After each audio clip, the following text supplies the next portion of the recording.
All right. Now we're going to Pound Town.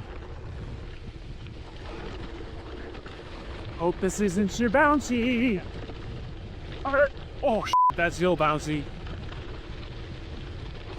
Oh, of course. It's the day's late. Well, not fight trail now. Me. Oh, sorry. Sorry for the swearing. Oh, just.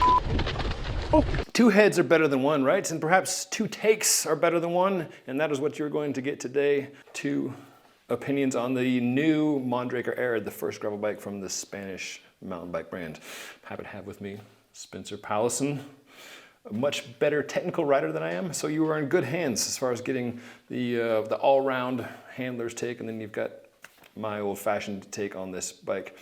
I don't know if two minds are better than one, but I know two functional arms are better than one. After busting up my shoulder, Spencer volunteered to put the bike through its paces, and I'm happy to have him in here today. So thanks for joining me, Spencer. Appreciate you. You're welcome. Thanks for getting me a bike to ride around.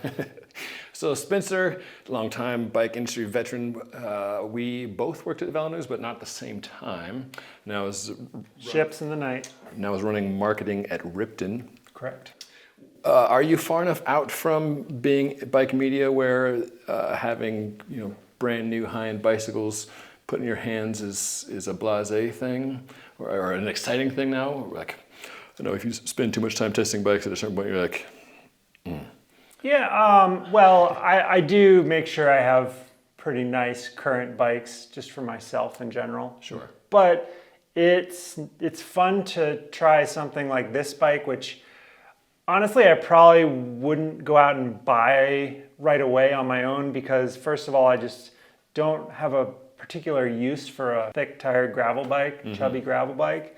And also, I don't know, Mondraker's a bit of an unfamiliar company to me, so it probably wouldn't have been the first thing I'd try. So it's exciting to try something like that. So there's a lot of interesting stuff going on with this bike. It's, like I mentioned, it's the first gravel bike, or at least the first non-E gravel bike from Mondraker, which has got a good reputation in the mountain bike space. The geo is interesting. The aesthetics are interesting. And yeah, a lot of people have expressed some, sentiments similar to yours. Like, yeah, I'd be curious to try that thing. I don't know if I would buy just immediately because it is so different. So what we're going to talk about is just the feel of the thing, how the bike has felt for both of us over the last few weeks, maybe a little over a month now. We'll talk about some of the different builds. I was on the top end Super Gucci new red Explorer Axis build.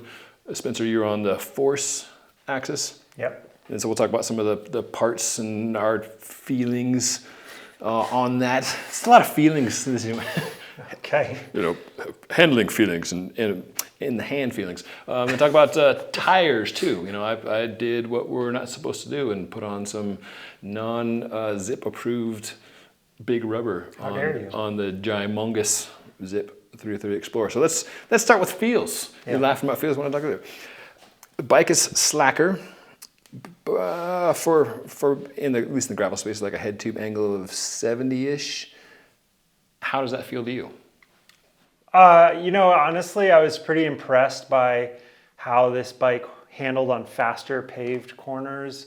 I live up in the foothills, so every ride from my house, I have to do a fair bit of high-speed descending. And in the past, I haven't really liked true gravel bikes because they have so much understeer in the corner that they just don't want to bite and get into the apex of a corner. But this one pretty much did what I asked it to do on that type of thing. And I did also ride it on some trails that are a little more for mountain bikes. And I suppose in that respect, it was stable enough and kept me out of trouble. And yeah, it does still have that kind of gravel bike feel, like you're really kind of motoring and it just wants to hold a line through choppy stuff. So yeah, geometry wise, I was pretty impressed. Yeah, I was very pleasantly surprised with the front end geometry.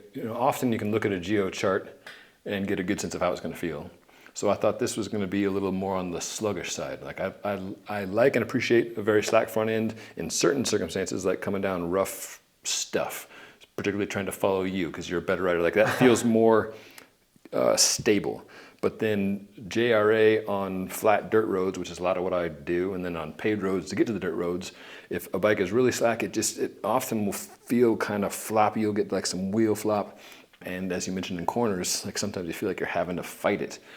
I didn't feel that with this, and I'm wondering if that has to do with another piece of the like Mondraker signature Geo of like a really, to my eye, stubby mountain bike stem. Yeah. You know, if, I'm on the medium large, which has a long top tube, like a 58-ish top tube, 70 stem, like wee little feller. Yeah. So I don't know if that. It's an interesting, yeah, it's an interesting position, interesting handling. I said to you today, it really reminds me of an old hardtail Cannondale. I used to have a mountain bike, a 29er mountain bike, not really antiquated, but you sit up on the tops and maybe put your hands a little wider and close your eyes. It does feel like that a little bit because of that longer reach, longer front end. And yeah, I liked it in general. I mean, that Cannondale was a great gravel bike. A lot more fun on trails. Bars are super wide. They are. Tell me your thoughts on that. Like what's your normal, what is your preference? And then how does this feel and compare? I have a bit of an unusual setup or preference, I suppose, probably compared to a lot of people who maybe watch the channel or are more heavy into gravel racing, where I have more of an all-road bike. And that bike, I just have some kind of traditional 42 mil drop bars that aren't really very flared. So they're not super duper narrow, but these bars, on the hoods, they feel like a relatively reasonable width for my body, maybe slightly on the wide side. The drops flare out a lot, which can be nice, I guess, if you're in the drops on a more difficult section of trail. The tops seemed especially like wide as well, that's another thing. Again, my traditional bar setup, I'm like, wow, this is like, I can't get my fingers around these super wide tops. So I don't know. I suppose long range ergonomics, you put your hands up there, give your hands a break. Could be it. Yeah, I'm glad you mentioned that. I similarly felt they were a little too wide in that, I've got something I've been calling the Pasoka rule of thumb ever since our former colleague Matt Pasoka, who's Spencer, fantastic bike handler, like raced cyclocross in Belgium, et cetera, went over the bars on a JRA ride because he didn't have his thumbs hooked under the bar, it was like sitting like yay. And I think when bars are too fat, folks will get in the habit of like putting their hands flat. So I think there's a fine line between having like a bar that's too skinny and pressures your palm. Like it's good. I think a flat bar in general, aerodynamics aside, just having pressure dispersion is a good thing. But if it gets too big to the point where you can't really get your paws around it, not so bueno. The width, to my feel, is definitely more like a flat bar that happens to hear about as far as like triangulation. But I appreciate that even on the tippy top end, you can switch out the bar.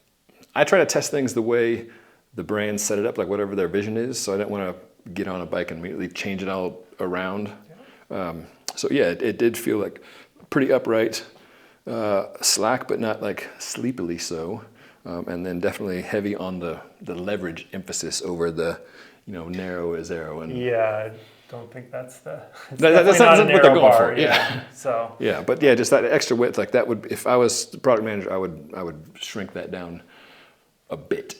Bars are tough, very personal preference thing. Yeah, another width thing, the back of the bike. We got some interesting aesthetic and interesting feel.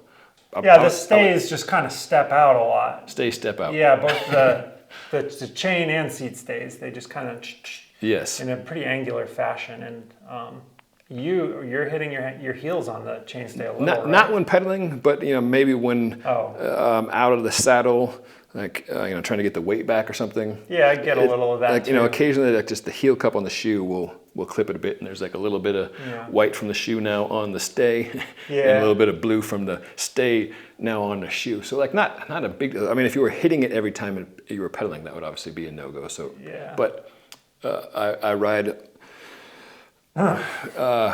maybe a little loosey-goosey all the time, but this is the only bike in recent memory I've had that. So like that was something I would like to see tightened up a bit. Yeah, I do ride with toes out, and I sometimes get that too. I honestly, like kind of something that was a little funny is I noticed sometimes my calf will brush the seat stay if I'm coasting on a downhill. Yeah.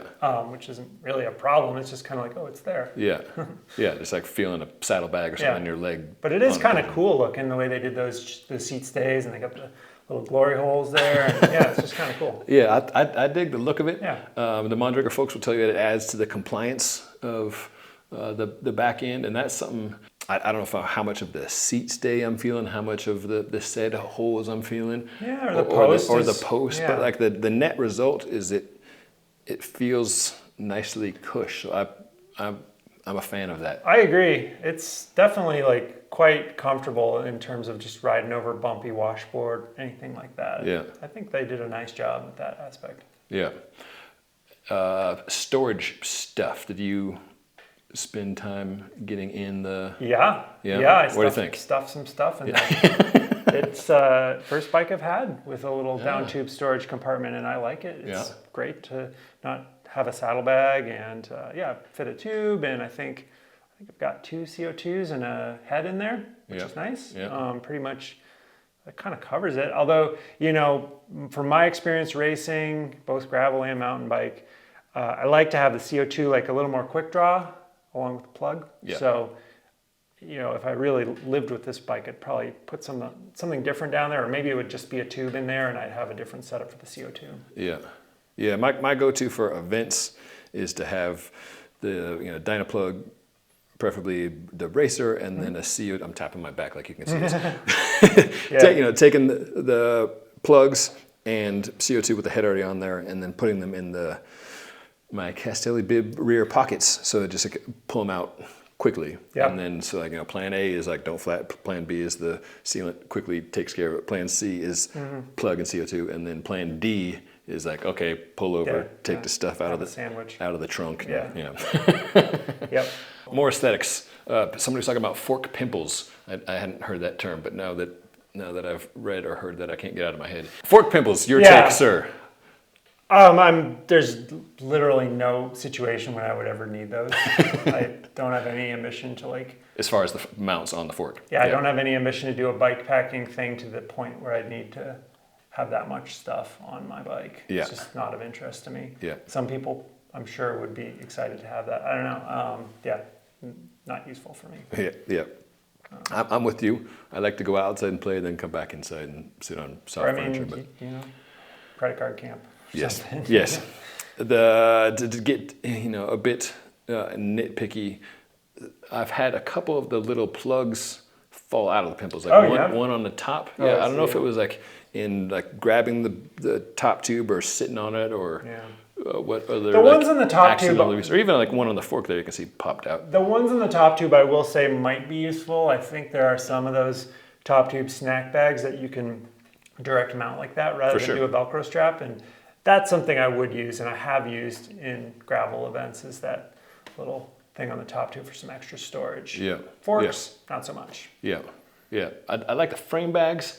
One downside to sloping top tubes, which I'm generally a fan of because I've got stumpy little Fred Flintstone legs, is that the lower the top tube goes, the more your space gets confined. So having a big frame bag and then big bottles, something's got to give. But yeah, I heard something recently on Trevor Noah podcast, which I'm a big fan of, and the quote was along the lines of, "There are no solutions, there are only trade-offs." That goes for frame storage or bicycle tires or bicycle, that's so many things. So it goes with the frame storage, but also with tires. Let's talk tires and tire width. Oh, you gotcha. Nice. You've got to be very precise with these things. I mean, it's like got to be precise. UCI cross race where they'll measure them. Mm-hmm.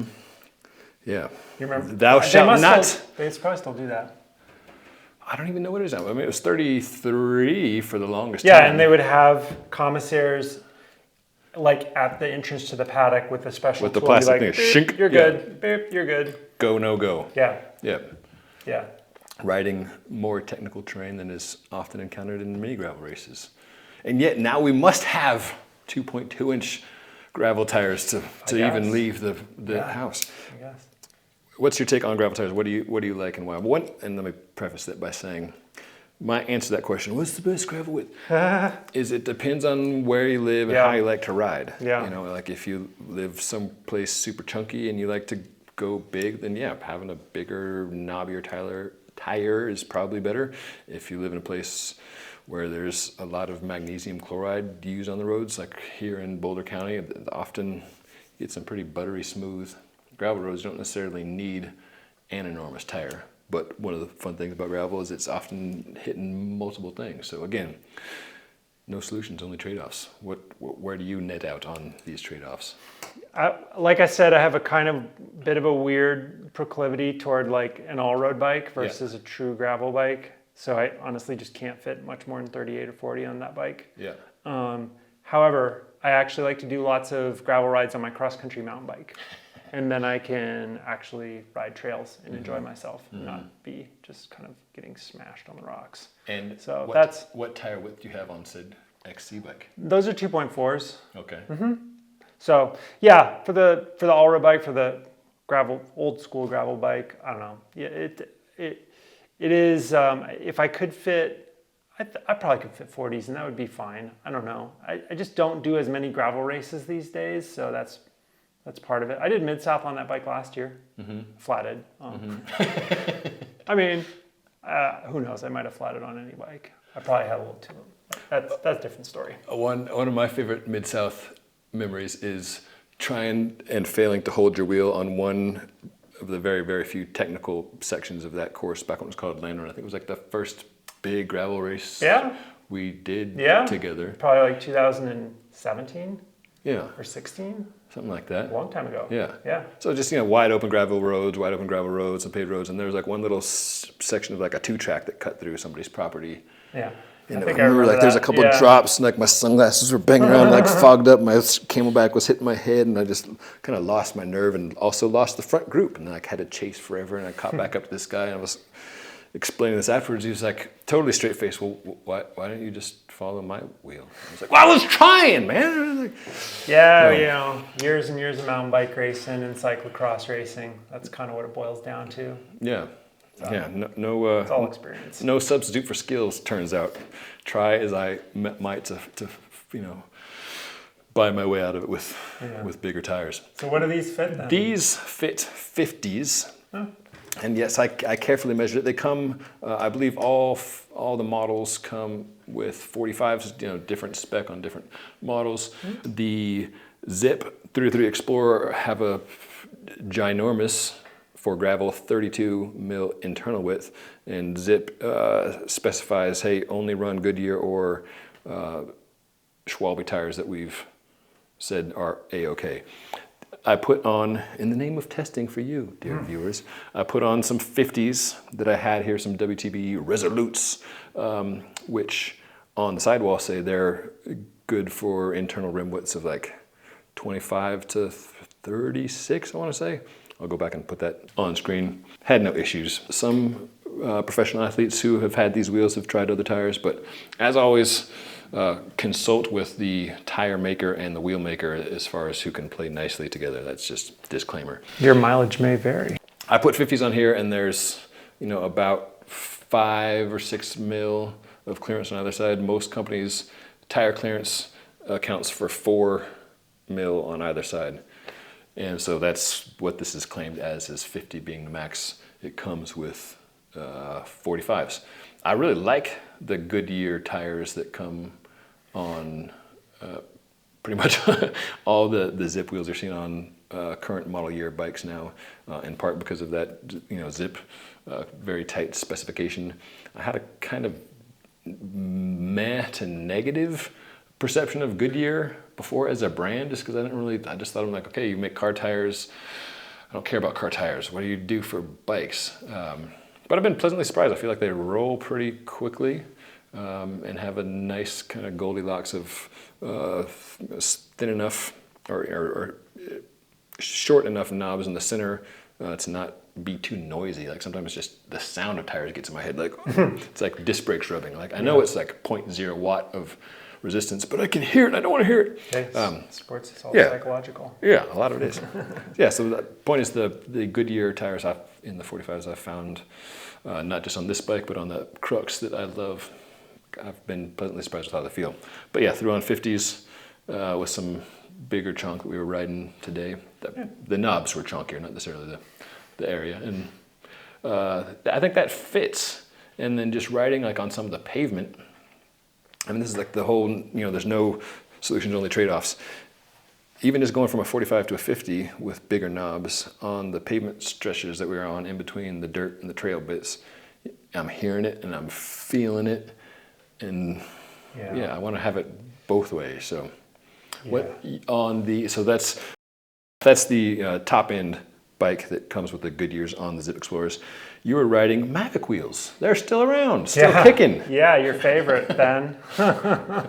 Those wheels are, I've thought about them a little just riding this bike, and they don't like detract from the bike, but I don't think they add a whole lot. Mm-hmm. I'm not a huge fan of super deep rims on any drop bar bike, honestly. I kind of don't like how it handles when they're really deep and get blown around in the wind. Mm-hmm. So if it were me, I'd probably prefer a slightly shallower rim. Mm-hmm. I don't know, they're Mavics, they seem fine. It'd be interesting to try a rim that was shallower to see if it made any difference in compliance. But like I said, I think this is a relatively comfortable bike in general. Mm-hmm. Like you're saying about rim widths, I think I looked it up, a 25 mil internal. Mm-hmm. Maybe you should fact check me, I don't know. Bit old fashioned, I suppose. Not terrible, but again, to my point, it's like, they're there, I guess they're fine, but they're not like, I don't know. I'm not sure what the upcharge is on these. Reaver, Maxxis Reaver rubber. Yeah, pretty good tires, honestly. Yep. I said to you earlier, I have a weird aversion to Maxxis on drop bar bikes for some reason. I think they're like the best mountain bike tires, but for some reason it's like, why are they on a road bike or a gravel bike now? But that's very stupid of me because they work great. Very good side knobs. I like that sort of thing where you just have a rail of side knobs and you just have to be committed to cornering and getting your bike on those side knobs and it'll do it. And otherwise it's a nice, pretty low resistance ride compared to like the knobby thing you were just describing on pavement. Yeah. I took like I was telling you, had the Reaver on the point to a bike off camera that I took to Colombia for Transcordilleras. And I like how quickly it runs. Wore down. Knobs aren't forever. You can't have grip and longevity in spades, but bicycle rolling resistance.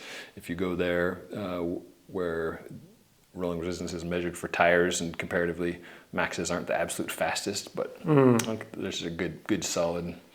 Yeah. Pretty dependable. Don't worry about that much these days myself. 0.0004 watts would make all the difference in your lunch ride enjoyments. Yeah, that's not a part of my life anymore, I think. How about, speaking of small differences, this is me mimicking a hub engagement. Yeah, I can tell. That's good, very good. That's something I never think about when doing gravel, because I'm either pedaling or not pedaling. It's not like I'm trying to pick my way through a rock garden on a mountain bike or something like this. In the type of riding you do, I know he says he lives in the foothills. He lives at over 8,000 feet. Oh, no, it's 7,000. 7,000 feet. No. Way up in the mountains. I mean, pretty much every ride I do is minimum 2,000 feet of climbing. Yeah. Just kind of how it is. Yeah, and a fair amount of trails that... Yeah, there's some of that. The free hub engagement, probably not huge factor on a gravel bike, even if you do some of the rides that I like to do with some trails and whatnot. Every once in a while, maybe you'll have a weird move where you have to do a ratchet and that type of thing. But for the most part, it's like you say, you're either pedaling or you're coasting. Yeah. And, I wouldn't say that's like a real strong reason to choose one wheel set over another. Yeah. I mean, most free hubs are totally good these days. I feel like that's a thing of the past where you're worried about a free hub exploding. Yes. So, right. Famous last words. I think the DT Swiss patent on the ratchet hub, the star ratchet system, expired, and we're seeing a lot more. I don't know if it's all most, I don't know what the percentage is, Yeah. but we're seeing a lot more of the ratchet system, which is Yeah. pretty bomber. And I feel like if you get to too fine engagement, it adds a little bit of drag to the system. So It might, yeah. I feel Maybe like they're the just old, whatever that website is could measure it for you. The tire resistance website. yeah, you're not up nights like going taking like fine measurements on all your toys in the garage. Well, on the dirt bike and Yeah. the motos, yeah, but not on the bikes. How about gearing? Another, which where you live and how you like to ride that can determine what good gearing is. You've got a Explorer. So we both have SRAM 1044. 1044, so it's the older gen Yeah. version of the Explorer. Yeah. Compared to yours is the nice direct mount transmission style. Yeah, 1046. Yes, you got so a couple two extra. more teeth, which I feel like makes a pretty big difference. I've long been a stick in the mud for one by in that I love the aesthetic. I think it looks good on Instagram, but when I'm trying to lug my heavy carcass up steep stuff or try to pedal to catch back on the group with the skinny guys on the downhills, I feel like I often either didn't have enough rope or the jumps in between were too big. You know, you could put a mullet on there like a giant cassette to get the range, but then you're lacking the jump. So I feel like the newish 13 speed is, while not perfect, a lot closer to having your cake and eat it too as far as a one by system. Do you feel 1044 is adequate for your needs, sir? Yeah, I definitely for my active lifestyle, the 1044 range isn't right for me. It's like you're saying, you're just kind of, you don't have the ends of the gear range that you kind of need, somewhat often. And again, back to my weird personal bike, it's double chainring, which I really like, honestly. I think if this were my bike, I would certainly put a Eagle cassette on it, 1050. I do actually think that I'd have to go look at the gear ranges, but the middle to lower part of an Eagle cassette is quite similar to an Explorer cassette in terms of the jumps. So, I mean, I have more of a mountain bike background, so it's like a little less of a concern for me, although I do like narrower jumps in the cassette. Yeah. But the Eagle cassette, to me, seems like you're basically just getting a bailout gear at the top. That's where the bigger jumps are once it gets out to the That's what I seem to recall, having yeah. looked at it at some point in the past, and it enables you to run like a 44 tooth chainring, which I think is kind of the way to go, especially if you're going to do some gravel races. And I think it feels better too for some reason. It just has a nicer, I can't describe it, just feels better than a 42. To wrap it up, how would you sum up this bike as far as what you like and what bugs you? Like, what do you change, and what type of rider you would recommend this bike for? I think that on the whole, this is a really nice setup for a lot of gravel riding. I have done Unbound a while back, and every once and again I think back to that day and I'm like, it'd be cool to do that again, the 200. And I would be pretty confident taking this bike to that event. And that's, I think, one of the most challenging ones you could choose, and that says something about it. I think that it works for me in terms of fit and geometry, and like I said, those handling things are pretty high points for me. Pretty much any bike I get personally I change a lot of things on it. So I would probably change those wheels. I would definitely change the gearing because I need a wider gear range, even for Unbound, honestly. Like, I do really like SRAM Access, so I would keep that because I think it's just, it's a nice system to have in general. Yeah, it's a cool bike. I was riding home one day and some guy passed me on a road bike and he was like, "Whoa, that's like a real gravel bike." He's like, "That's cool." And I was like, "Yeah, I do have a cool bike." So, that counts for something. Yeah. Turning heads. Yeah. All right, so then what were your highlights and lowlights? The Arid. Yeah, so the strong points, I think, are the comfort and the overall feel of the bike. As I mentioned, I was pleasantly surprised by what I thought was going to be a kind of sleepy, sluggish front end. Was not so, but still delivered on the slack front end's promise of being pretty stable. So while the width feels a little weird to me, and you know, we've talked about the bars, just the bicycle's geo, cockpit aside, I think is solid. I love the cushy back end. You know, my nits to picker, the heel hitting the stay sometimes, the little fork pimple covers coming out. You know, kind of small things, but the overall skeleton, the bones of the thing, I think is pretty spot on.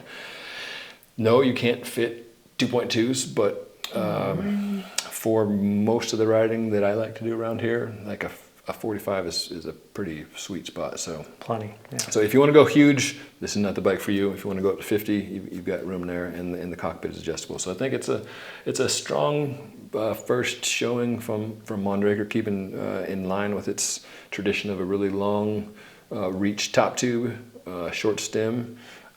They've been fine-tuning that formula for quite a while, and it translates pretty well to gravel. So, and it's, at least this one's the right colorway, blue, so that always counts for something. Yeah, matches your shirt. Well, thanks again for taking it for a few spins. My pleasure, yeah. Sharing your take on it. Appreciate helping out, definitely, yeah. Be careful, I might rope you into a future tester I'm too. down, yeah. I mean, I don't have a gravel bike, so. Hopefully this was helpful for you, a slightly different take of 2 takes on one bike. If you have other questions that we didn't answer, let me know in the comments below and I will answer as best as I can.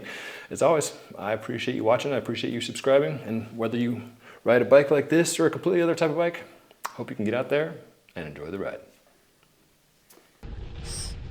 All right, last little bit. Now we're on the road. What? There's no good line. No good line at all. What? Branch. Oh, top house. Footy, so unusable. Sorry, damn it. God. Oh. All right, we're out of the woods. Oh man.